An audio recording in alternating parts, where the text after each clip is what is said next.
Labis ang pasasalamatan ng dating aktres na si Bangs Garcia dahil ligtas silang mag-iina habang binabagtas ang isang kalsada sa England.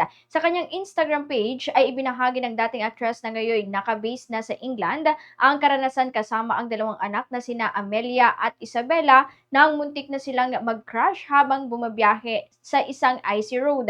Sa kabila ng kanilang malagim na karanasan ay mas naging matatag pa ang pananampalataya ni Bangs sa Diyos. Matatandaang naka-base na ngayon sa United Kingdom si Bangs, buhat ng ikasal ito sa kanyang Filipino-British husband na si Lloyd Birchmore noong 2017.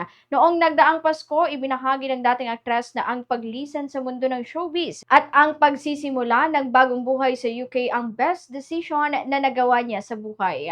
At yan ang ating entertainment news. Ako, si Bombo Princess Ogliman, and this is Bombo Radio Philippines, the number one and most trusted source of news and information. Basta Radyo Bombo! Basta Radio Bombo!